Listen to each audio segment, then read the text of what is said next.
C'est parti. Le bûcheron reçoit un repas gastronomique 5 services d'un commanditaire inconnu. Oh, mais c'est excellent. Le bûcheron mérite vraiment ce qui lui arrive. Il n'a jamais été dans la liste des favoris. Cependant, nous avons vraiment l'impression que rien ne l'arrête. Ce cadeau peut aussi être du poison dissimulé.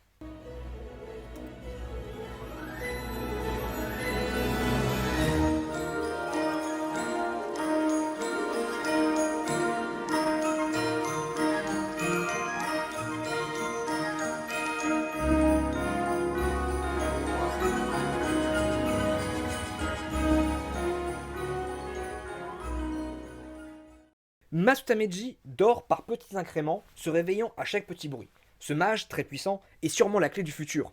Il me fait penser de plus en plus à un certain personnage pour son affection envers les choses fragiles. Le serpent pousse Aldaïr d'une falaise lors d'une dispute. Mais quel fils de... Cet assassin de qualité qu'est Aldaïr, trahi par ce vil personnage du serpent. Coupez la tête du serpent et il en repoussera deux. Alors coupez-lui la queue, bordel de Dieu. Qu'est-ce que quoi? Mélisandre tue Winilda alors qu'elle tente de voler des fournitures au camp. Il semblerait que le contrôle qu'exerce Mélisandre sur l'impératrice n'ait pas d'effet dans ce dôme. Quel coup énorme ici!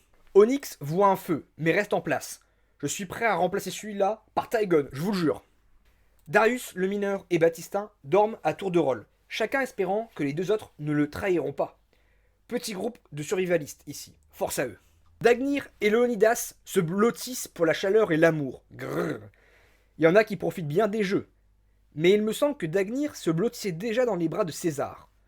Celui-là alors, je vous promets, un vrai coureur.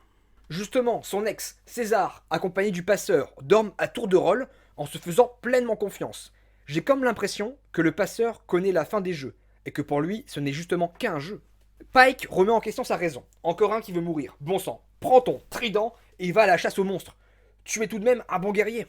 L'araignée essaie de chanter pour dormir. Dors, dors ma chère. Demain, leur chair sera tendre. Draven et Finn parlent des hommages, rendus et toujours vivants. Qu'est-ce que cela signifie? Ils ont donné des hommages, mais à quel être? J'imagine un personnage assez puissant pour les convaincre de les garder. Olaf reçoit un iPad d'un sponsor inconnu. Ça, c'est pour le grand boom. Mais enfin, c'est assez inutile, je le crains. Driar grappe à un arbre pour essayer de se reposer. Toujours ses réflexes de dryade. Elle continue son chemin. Je me demande si c'est elle qui possède les artefacts, ou alors est-ce justement la sorcière, car Winilda fouillait son campement. Kaguya blesse Mender dans une confrontation, mais lui épargne la vie. Pourquoi? Alliance ici? Car Kaguya sait que seule elle n'y arrivera pas. Le boucher essaie de traiter son infection avec de l'eau et de l'herbe. Ah, c'est sa blessure causée par Darius. Il est mal embarqué, notre ami. Récapitulatif des morts. Aldaïr et Winilda sont morts. J'aimerais rappeler aux organisateurs que si vous voulez que les téléspectateurs aient encore un intérêt à vos jeux, gardez le plus longtemps possible les favoris du public. Non, après ce n'est que mon avis. Je pense avoir tout dit sur ce 7ème jour. Espérons que nous aurons un final épique et pas des morts à la con, n'est-ce pas Belzébuth? Clin d'œil, clin d'œil.